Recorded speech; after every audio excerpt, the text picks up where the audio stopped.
पेट चाहिँ नबिगारे हुन्थ्यो कि पिरो त खाइन्छ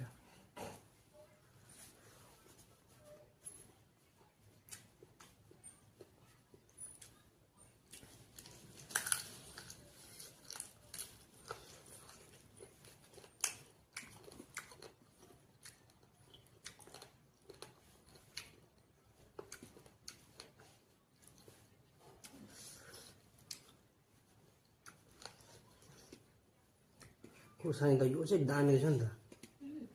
होइन धेरै पनि हाल्नु नपर्ने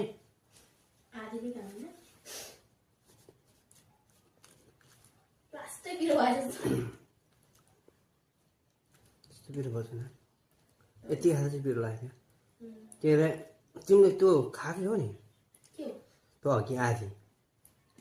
कसले खाएको सिधा कता खाएको थियो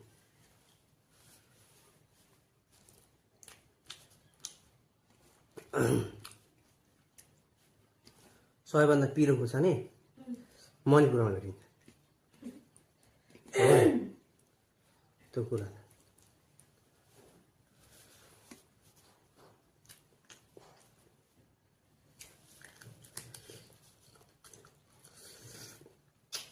मणिपुरमा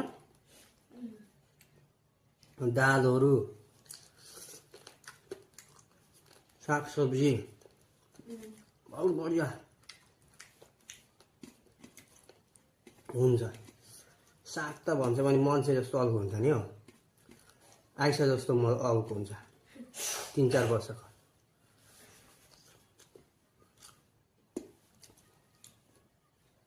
तीन चार वर्षको भए पछाडि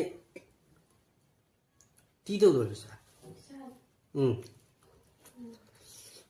हुन खाने क्या अनि त्यही आएको हुन्छ त्यस्तो हाम्रो चाहिँ ज्यादा त्यही भुइँ नै हुन्छ रोप्दा पनि हराउँछ त यहाँ मलिलो जग्गा है गाई गोरु पनि छैन मलिलो जग्गा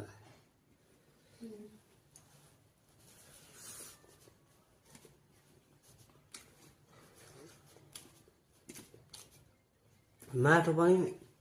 ढुङ्गा जस्तो छ नि सिधै सिधै बस्ने